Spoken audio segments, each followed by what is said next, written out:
절망을 이겨내려면 이라는 제목으로 함께 말씀 나누고자 합니다.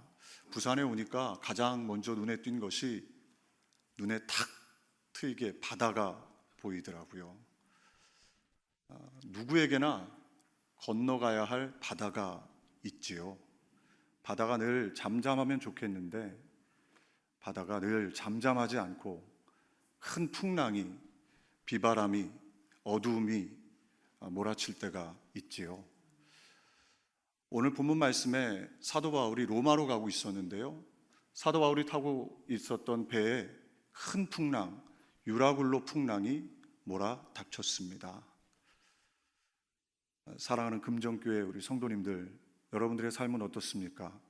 잔잔한 바다를 건너고 계십니까? 아니면 가정에, 또 일터에, 자녀들에게, 인간관계 속에, 삶의 자리에 큰 풍랑이 몰아닥치고 있습니까? 오늘 말씀을 나누면서 사도 바울은 유라굴로 큰 풍랑을 이겨내고 목적지 로마까지 당도했지요. 오늘 두 가지로 함께 나누면서 저와 여러분도 동일하게 우리 앞에 있는 누구나 건너가야 할 인생의 바다를 풍랑이 분다 할지라도, 절망이 다가온다 할지라도 넉넉히 이기고 승리하는 그런 은혜가 있으시기를 주님의 이름으로 축복을 드립니다. 첫 번째로, 절망을 이겨내려면 내가 하나님께 속한 사람임을 믿어야 합니다. 오늘 23절 말씀, 우리가 말씀을 같이 합독하길 원하는데요, 내가 속한 바 곧 내가 섬기는 하나님의 사자가 어젯밤에 내 곁에 서서 말하되 아멘. 사도 바울은 내가 속한 바 곧 내가 섬기는 하나님이다. 지금 사도 바울은 어떤 신분입니까? 어떤 모습입니까? 죄수로 죄수복을 입고 그렇게 로마로 향하고 있습니다. 그런데 지금 사도 바울은 자신이 죄수가 아니라 하나님께 속한 사람이다 라고 고백합니다. 현실의 눈을 바라보면 절망적이지요. 죄수복을 입고 복음을 증거하다가 그런 일이 닥쳤는데, 사도 바울은 믿음의 눈을 들어서 지금 나는 죄수가 아니라 하나님께 속해 있습니다 라고 고백을 하고 있었던 것입니다. 처음부터 사도 바울이 하나님께 속해 있었던 것은 아니지요. 자신의 의가 강했던 사람 아닙니까, 사도 바울?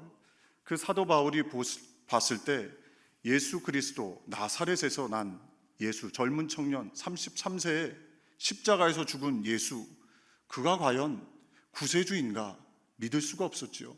자기 의를 가지고 살아갔던 사도 바울. 그런데 사도 바울에게 어떤 일이 일어났습니까? 다메섹 길을 가다가 예수 믿는 사람들을 핍박하기 위해서 그 길을 걸어가다가 빛 대신 예수 그리스도를 만났습니다. 그리고 그 빛이 세상 어떤 빛보다 큰 빛이고 참 빛임을 깨달았던 것이지요. 그래서 그가 추구했던 모든 것들을 배설물로 여기고 예수님을 아는 지식을 가장 고귀한 것으로 여기는 그런 삶을 살았습니다. 그리고 날마다 믿음으로 살았지요. 갈라디아서 2장 20절에 보면 내가 그리스도와 함께 십자가에 못 박혔나니 그런즉 이제는 내가 사는 것이 아니요 오직 내 안에 그리스도께서 사시는 것이라. 이제 내가 육체 가운데 사는 것은 나를 사랑하사 나를 위하여 자기 자신을 버리신 하나님의 아들을 믿는 믿음 안에서 사는 것이라. 사도 바울은 날마다 이 고백을 드렸던 것입니다. 복음을 증거하다가 어려운 일이 다가오고 고난과 시련, 절망이 다가온다 할지라도 그 절망만 바라보는 것이 아니라 믿음의 눈을 들어서 나는 죽고, 못하는 나, 죄 많은 나, 연약한 나, 쓰러지는 나는 죽고 예수 부활의 생명이 내 안에 있다, 이것을 날마다 믿었기 때문에 그가 하나님 안에 속해 있을 수 있었던 것이지요. 비록 죄수이지만 사도 바울은 믿음의 눈을 들어서 나는 하나님께 속해 있습니다 라고 고백하고 있는 것입니다. 그리고 나서 24절부터 25절에 이렇게 말씀합니다. 바울아 두려워하지 말라. 내가 가이사 앞에 서야 하겠고 또 하나님께서 너와 함께 항의하는 자를 다 내게 주셨다 하였으니 그러므로 여러분이여 안심하라. 나는 내게 말씀하신 그대로 되리라고 하나님을 믿노라. 아멘. 구원은 이 배에 276명, 사도 바울을 포함해서 276명이 타고 있었는데요, 구원은 목숨을 걸고 전장에서 뜨겁게 싸웠던 군인으로부터, 백부장으로부터 왔던 것이 아니고요, 항해를 잘하는 선장, 바다를 잘 알았던 선장, 선주로부터 오지 않았습니다. 함께 탔던 상인들, 그들에게 오지 않았죠. 가장 낮은 모습, 가장 비참한 모습의 죄수, 그 사도 바울이 지금 구원을 선포하는 것입니다. 저와 여러분, 우리가 신분이, 우리의 형편과 사정이 지금 현재 가정과 일터, 삶의 자리가 중요한 것이 아니라 저와 여러분은 하나님께 속한 하나님의 백성들입니다. 오늘도 이것이 믿어질 때 저와 여러분의 삶에도 동일하게 사도 바울이 그러했던 것처럼 절망을 이겨내고 구원과 기쁨을 우리의 가정과 일터 속에 전달하는 축복의 통로가 될 줄로 믿습니다. 이번 달이 가정의 달인데요, 지난주가 어버이 주일이었습니다. 제가 우리 사회에 보시는 목사님께서 소개해 주셨는데, 저는 뉴저지에 2008년도에 가서 11년 지금 살고 있는데요, 늘 이 부모님을 생각하면 죄송하고 그런 마음입니다. 한 11년 저희 아버님이 혼자 계시는데 늘 생각할 때마다 죄송해요. 멀리 떨어져 있고 전화도 자주 못 드리고 뵙지도 못하고. 근데 참 감사한 것이 선교대회 때 또 이렇게 불러주셔서 부모님도 뵙고 가족들도 뵙고 또 하나님의 은혜를 또 이렇게 나눌 수 있어서 감사한데요, 저희 어머님 1999년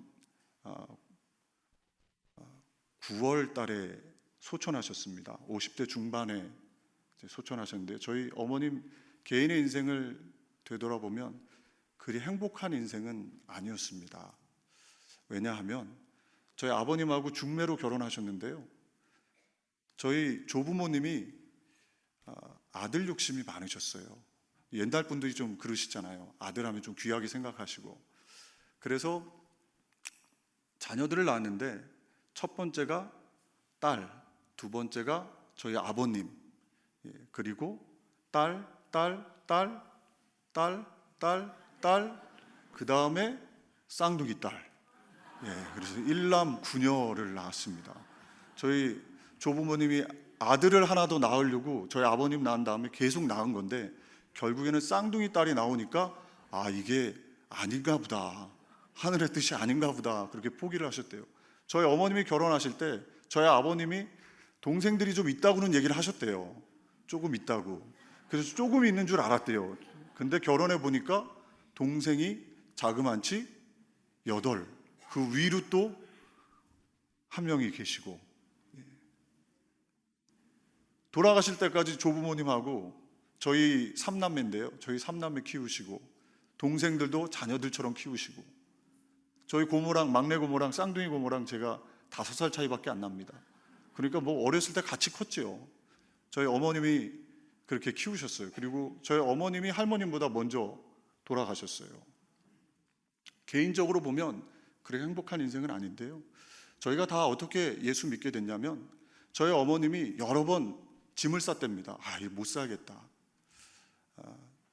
시부모님 모시고 시누이, 또 경제적으로 저희 아버님이 사업을 하시다가 또 잘 하셨으면 좋은데 실패하셔서 경제적으로도 어려우니까 어머님이 짐을 쌌다 풀렀다 하시다가 동네에 빨간 가방 든 그런 분을 만난 거예요. 그분이 이제 전도를 하신 거죠. 그리고 저희 어머님이 처음 여의도 순복음교회에 출석을 하셨습니다. 그리고 저희 아버님을 데리고 같이 가셨죠. 그러면서 예수님을 영접했고, 그러다가 한 1, 2년 지난 다음에 저희 할아버님이 간암에 걸리셨어요. 그래서 병원에서 3개월 시한부 선고를 받으시고 집으로 돌아오셨는데요, 저희 어머님하고 아버님이 예수님을 믿으니까 마음에 소망이 생기잖아요. 의사는 포기했는데 자꾸 마음에 기도를 하면 소망이 생기시더래요. 그래서 구역 식구들, 옛날에는 정말 구역 식구들이 대단했습니다. 구역장님들이 대단하셨어요. 얼마나 뜨거운지요. 저희 집에서 저희 할아버님 치유를 놓고 구역 예배 일주일 작정 기도를 드렸어요. 근데 불이 난 것처럼요, 정말 방언으로 기도하고 뜨겁게 기도했어요. 첫째 날 기도하고, 둘째 날 기도하고, 셋째 날 기도하고, 넷째 날 기도하고, 5째, 6째 날까지 아무 일도 안 일어나더라고요. 그런데 마지막 7째 날 저희 할아버님 기도 받으신 다음에 구역 식구들이요, 목회자가 온 것도 아니었어요. 그때 구역 식구들이 남성 구역들이 오셔가지고요, 안수 기도를 뜨겁게 해주시는데 뭔가 뜨뜻하시더래요. 그리고 나서 변을 봤는데 암덩어리가 나온 거예요. 할렐루야. 예, 하나님 앞에 영광을 드립니다. 그리고 나서 저희 온 가족이 그걸 봤는데 누가 안 믿겠습니까? 다 교회로 나오게 됐던 것이죠. 저희 어머님이 특별히 절망 중에 절망하지 않고 하나님께 속한 사람은 소망을 발견하게 되는 것입니다. 여기 모이신 우리 성도님들, 혹시 절망이 있으시다면, 내가 이래봬도, 사도 바울은 죄수이지만 이래봬도 내가 하나님께 속해 있다, 그 자부심이, 그 믿음이 있었던 것입니다. 저와 여러분도 동일하게 그 믿음 가지고 이 저녁에도 기도할 때 하나님께서 우리 기도에 은혜를 더해 주실 줄로 믿습니다. 지난달 초에요, 이 한국의 진주 아파트에서 끔찍한 살인 사건이 있었죠. 범인은 자기 아파트에 불을 지르고 그 불을 피하는 주민들을 무차별적으로 칼로 끔찍하게 죽였습니다. 5명이 죽었는데 안타깝게 다 노약자였고 10명이 또 다쳤죠. 경찰이 조사를 해보니까 40대 중반의 안모 씨가 그 범행을 저지른 거였습니다. 더 조사를 해보니까 조현병에 걸렸던 사람이래요. 조현병에 대해서 전문가들이 얘기하는데, 가정과 사회 속에서 단절되어져 있는, 그러니까 외로운 늑대 이렇게 부르잖아요. 혼자 있는, 소속되지 않고 혼자 있는 사람, 이런 사람들이 큰 사건을 치른다는 것입니다. 그래서 저와 여러분이 우리가 있는 사랑의 가정, 비록 좀 부족하고 연약한 것이 있어도 가정이 있다는 것, 그리고 사랑하는 이렇게 아름다운 교회가 있다는 것, 공동체가 있다는 것이 참 축복이지요. 무엇보다 가장 큰 축복은요, 저와 여러분이 하나님께 소속돼 있다는 것입니다. 저와 여러분이 그냥 그와 같이 어려움과 문제, 시련 속에 있는 것 같지만 믿음의 눈을 들면 우리 하나님이 함께 하시고 역사해 주시는 줄로 믿습니다. 다윗을 보십시오. 다윗이 초립동 10대에 기름 부음을 받았습니다. 그런데 바로 왕이 될 줄 알았지만 그의 인생은 고난과 절망의 인생 아니었습니까? 장인이었던 사울이 악신이 들려서 다윗을 라이벌로 생각했습니다. 다윗을 죽이려고 혈안이 됐죠. 도망 다닐 데가 없어서 적국 블레셋으로 침을 흘리며 도망을 칩니다. 그런 상황 속에서도 다윗은 시편 23편에 뭐라고 기록합니까? 여호와는 나의 목자시니 내게 부족함이 없으리로다. 왕이 된 다음에 기록한 말씀이 아니에요. 절망 가운데, 고난 가운데 있을 때 다윗은 묵상한 겁니다. 믿음으로 바라본 거예요. 여호와 하나님이 나의 목자이시다. 나는 하나님께 소속되어 있다. 저와 여러분도 이 저녁에 그런 믿음의 눈을 들어 하나님께 소속되어 있는 것을 믿으시기를 주님의 이름으로 축복을 드립니다. 하나님께 소속되면 어떤 은혜가 있습니까? 하나님의 자녀가 되는 것이죠. 요한복음 1장 12절 13절, 영접하는 자 곧 그 이름을 믿는 자들에게는 하나님의 자녀가 되는 권세를 주셨으니 이는 혈통으로나 육정으로나 사람의 뜻으로 나지 아니하고 오직 하나님께로부터 난 자들이니라. 아멘. 저와 여러분이 하나님의 자녀입니다. 천지를 지으신 하나님이 비록 우리의 삶에 절망이 있고 어둠이 있고 문제가 있지만 저와 여러분의 삶에 하나님이 아버지세요. 그 아버지 하나님을 오늘도 믿음의 눈을 들어 바라보시기를 주님의 이름으로 축복을 드립니다. 그리고 저와 여러분이 하나님께 소속되면 어떻게 됩니까? 저와 여러분, 내가 나를 바라볼 때 죄를 짓고 연약하고 부족하지만 믿음으로 말미암아 우리가 의인이 된 거예요. 로마서 1장 17절 말씀합니다. 우리 말씀을 같이 합독하겠습니다. 복음에는 하나님의 의가 나타나서 믿음에 이르게 하나니 기록된 바 오직 의인은 믿음으로 말미암아 살리라 함과 같으니라. 아멘. 저와 여러분이 믿음으로 말미암아 의인이 되었다는 것이죠. 어떤 죄를 지었건 어떤 실수를 했던 건 믿음을 가지면, 하나님께 소속되어 있으면 저와 여러분이 의인이라는 것입니다. 의의 옷을 입혀주시는 것이죠. 날마다 그의 의의 옷을 입어야죠. 사단이 저와 여러분에게 와서 속삭이지 않습니까? 너 죄인 아니야? 죄 지었잖아. 그러나 저와 여러분 예수 그리스도를 믿을 때 의의 옷을 입고 하나님 앞에 의와 축복과 형통과 강건함과 영원한 생명을 얻게 되는 것이죠. 하나님께 소속될 때 어떤 축복이 있습니까? 또 그와 같이 버려두지 아니하고 우리를 성령으로 충만케 해주시는 것이죠. 요한복음 14장 16절 17절 말씀합니다. 이 말씀도 같이 합독하겠습니다. 내가 아버지께 구하겠으니 그가 또 다른 보혜사를 너희에게 주사 영원토록 너희와 함께 있게 하리니 그는 진리의 영이라. 세상은 능히 그를 받지 못하나니 이는 그를 보지도 못하고 알지도 못함이라. 그러나 너희는 그를 아나니 그는 너희와 함께 거하시며 또 너희 속에 계시겠음이라. 아멘. 저와 여러분에게 성령이 함께해 주신다는 것입니다. 오늘도 이 저녁에 성령의 음성에 귀를 기울이시기를 주님의 이름으로 축복을 드립니다. 기도하실 때 성령 하나님을 인정하고 환영하고 모셔드리고 삶의 자리에서, 일터에서, 가정에서 자녀들과 있을 때 성령 하나님의 음성을 귀 기울이고 세미한 그 음성을 들을 수 있는 저와 여러분 될 때 절망을 이기고 어둠을 이기고 고난을 이기는 하나님의 은혜의 역사가 임하게 될 줄로 믿습니다. 두 번째로, 절망을 이겨내려면 내가 누구를 섬기고 있는가, 이것을 점검해 봐야 합니다. 오늘 23절에 사도 바울은 고백하지요. 내가 속한 바 곧 내가 섬기는 하나님. 사도 바울은 내가 섬기는 하나님 이렇게 고백합니다. 저와 여러분은 무엇을 섬기고 계십니까? 이 저녁에 하나님을 섬기기 위해 나오신 줄로 믿습니다. 제가 2008년에 미국에 처음 갔는데요, 가자마자 절망의 시간이었습니다. 평소에 미국 가서 공부를 좀 하고 싶다라는 생각을 하고 있었는데요, 2008년도에 이런저런 일들이 일어나면서 제가 그 계획했던 대로 미국을 2008년 말쯤에 공부를 한다고 이제 들어갔습니다. 철없는 생각이었죠, 지금 생각해 보면. 근데 그때는 그렇게 떠났어요. 그런데 막상 가보니까요, 경제 당시가 이제 세계 금융 위기가 미국에 불어닥치지 않았습니까? 리만 브라더스 위시에서 이 모기지를 주는 회사들이, 대형 세계적인 회사들이 다 줄줄이 파산 신청을 냈습니다. 그러면서 환율이, 제가 미국을 떠날 때 900원대였는데 도착하고 딱 2달이 지나니까요 1,600원입니다. 달러당 1,600원.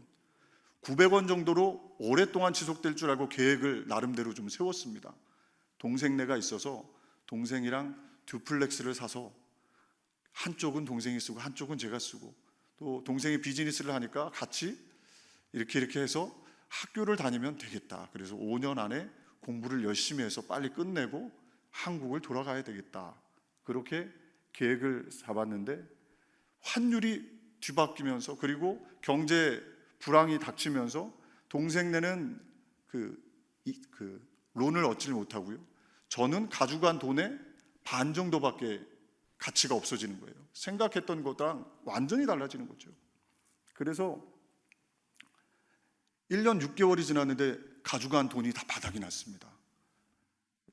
그 F1 학생이 미국 사회에 봉이더라고요. 뭐든지 다 할인이나 싸게 해주는 것이 없고요.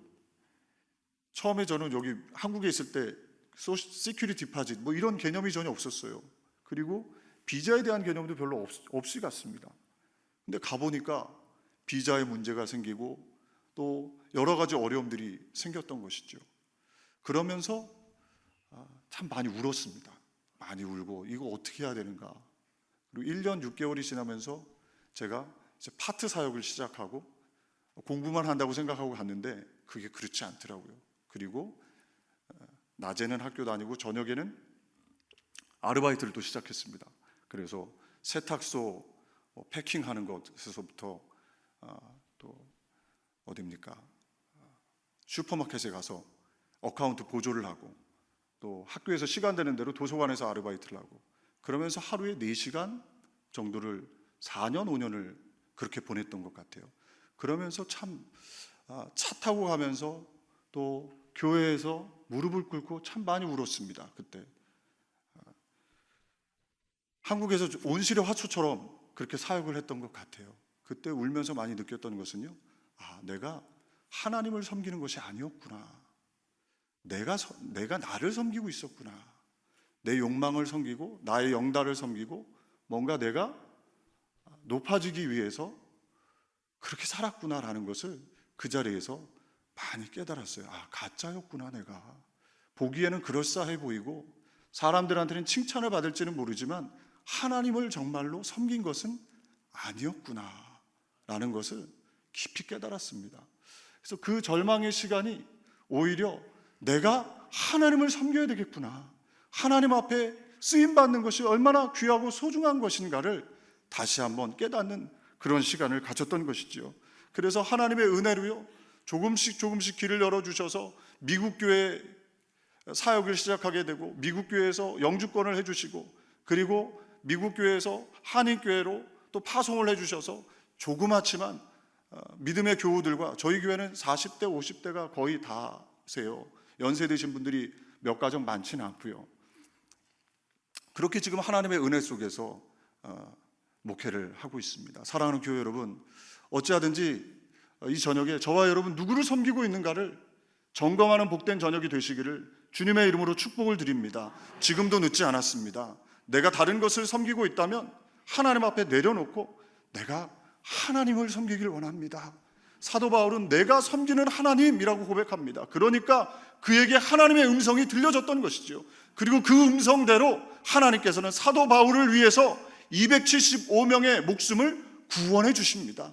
딱 한 사람, 비록 죄수의 신분, 가장 낮은 신분이었지만 그 사도 바울이 하나님을 섬기고 있으니까 275명도 구원해 주신 것입니다. 저와 여러분이 하나님을 섬기면 우리의 가정이 살아나는 것이죠. 저와 여러분이 하나님을 섬기면 교회가 부흥되는 것이고, 저와 여러분이 하나님을 섬기면 일터에도 하나님의 축복이 다가오게 되는 줄로 믿습니다. 그때 많이 불렀던 찬양이 예수 우리 왕이요, 그 찬양을 제가 참 많이 불렀어요.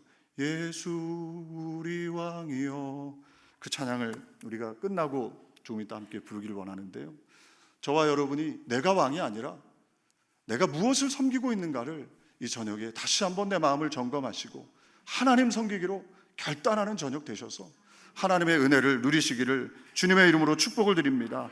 아담과 하와를 보십시오. 하나님께서 모든 것을 갖춰주셨어요.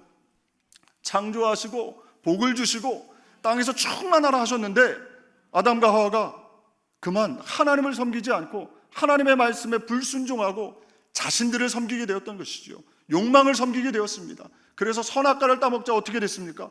본인들만 저주받은 것이 아니라 온 인류가 저주를 받게 되는 것이죠. 저와 여러분, 나를 섬길 때, 헛된 욕망을 섬길 때 나만 안 되는 것이 아니라요, 우리의 가정이 안 될 수 있습니다. 깨워야 합니다. 믿음의 사람들이 바로 쓸 때 저와 여러분을 통해서 하나님의 은혜가 임하게 되는 줄로 믿습니다. 어떤 사람들은 탐욕, 욕심을 섬기지요. 정권이 바뀌면 요즘 얼마나 많은 사람들이 탐욕과 욕망을 섬기다가 쇠고랑을 차게 됩니까?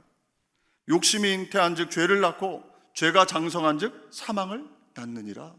저와 여러분, 욕심을 섬기면 결국에는 사망입니다. 어떤 사람들을 쾌락을 섬깁니다. 디모데후서 3장 4절에 보면 배신하며 조급하며 자만하며 쾌락을 사랑하기를 하나님 사랑하는 것보다 더하며 말세의 징조들이죠. 한국에 이번에도 버닝썬 사건을 통해서 유명 연예인들, 처음에는 한 사람인 줄 알았는데 파고 보니까 그 안에 줄줄이 엮여서 나오지요. 미국도 마찬가지입니다. 이 향락 산업, 마약 문제, 저희 뉴저지만 해도 마리화나가 합법화됐어요. 그래서 쉽게 마리화나를 갖게 되고, 순간의 쾌락을 위해서 얼마나 많은 사람들이 살아가고 있습니까? 잘못된 길인 줄 알면서도 쾌락을 쫓아서 나아가는 것이죠. 한국에 이번에 제가 와보니까 동성애 문제가 상당히 심각하더라고요. 동성애, 특별히 남자들 사이에 한국이 심하다고 얘기를 들었습니다. 혐오해도 안 되죠. 그러나 그것은 반드시 죄입니다. 우리 모두가 죄인이에요. 회개하고 잘못된 것을 깨닫고 주님 앞으로 돌아오면 돼요. 그걸 너무 미워할 것은 아니죠. 저와 여러분 모두가 죄인이었기 때문에 하나님의 은혜로 우리가 의인된 것 아닙니까? 동성애자들도 마찬가지지요. 죄를 깨닫고 그 죄를 회개하고 돌아오면 됩니다. 그러나 그것이 안 되는 것이 문제이지요. 저와 여러분, 쾌락을 섬기면 결국에는 망하게 되는 것입니다. 어찌하든지 하나님을 섬겨야 합니다. 그럴 때 하나님께서 음성을 들려주시고 은혜를 더해 주실 줄로 믿습니다. 어떤 사람들은 돈을 섬기지요. 시골 동네에 큰 부자 할아버지가 있었습니다. 어느 날 서울에 가서 사업을 하시려고 논밭을 다 팔아서 가방 하나에 넣었어요. 돈을 가득 넣고 서울로 상경을 해서 여간방에 묵었습니다. 잠을 자다가 보니까 돈가방이 좀 불안한 거예요. 그래서 머리로 비었다가, 머리로 비고 자도 좀 불안한 거예요. 그러니까 다시 안았다가 자다가 보니까 이것도 불안한 거예요. 그러니까 더듬더듬 하더니 벽장을 열고 벽장 안에다가 돈가방을 넣습니다. 아침에 일어나 보니까 돈가방이 없는 거예요. 온데간데 없어졌습니다. 할아버지가 벽장이라고 생각한 그곳이 문을 열고 길거리로 나가는 창문이었던 거죠. 다 날아가 버렸습니다. 잠언 23장 5절 말씀합니다. 내가 어찌 험한 것을 주목하겠느냐? 정령이 재물은 스스로 날개를 내어 하늘을 나는 독수리처럼 날아가리라. 아멘. 저와 여러분, 물질을 섬기면 다 날아가 버립니다. 이 할아버지 좀 웃긴 얘기지만 우리의 삶을 아주 단면화시키는 것 아닙니까?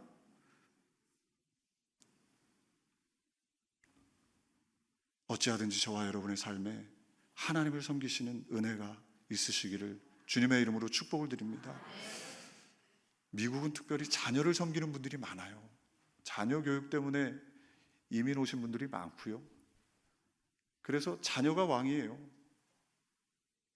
여러분들은 어떠십니까? 가정에 하나님이 왕이십니까? 자녀가 왕입니까? 남편이 내지는 와이프가 누가 왕입니까? 일터에 누가 왕입니까? 내가 왕입니까? 주님이 왕이십니까? 어찌하든지 하나님이 왕 되셔서 하나님의 말씀대로 주의를 온전히 주님 앞에 드리고, 하나님의 말씀대로 하나님의 것을, 물질을 하나님 앞에 올려드리고, 하나님의 말씀대로 11절로 하나님 앞에 올려드리고, 하나님의 말씀대로 하루하루 살아갈 때 하나님께서 은혜 주시고 축복해 주시고 기억하셔서 이 땅에서 뿐만 아니라 영원한 천국에서 넘치는 은혜를 부어 주실 줄로 믿습니다. 말씀 맺겠습니다. 사도 바울은 우리 모두에게 있는 인생의 바다에서 큰 유라굴로 풍랑을 만나 절망의 상황 속에 처했지만 그가 나는 하나님께 속했다, 그리고 나는 하나님을 섬긴다, 이 두 고백으로 결국에는 목적지까지 이르렀습니다. 저와 여러분의 삶에 절망이 있으시다면 가정과 일터, 공동체 속에 어찌하든지 나는 하나님께 속했다, 이 믿음 가지시고, 그리고 하나님을 섬기실 때 하나님께서 반드시 선한 길로, 또 은혜의 길로, 구원의 길로 인도해 주실 줄로 믿습니다. 그런 은혜가 있으시기를 주님의 이름으로 축복을 드립니다.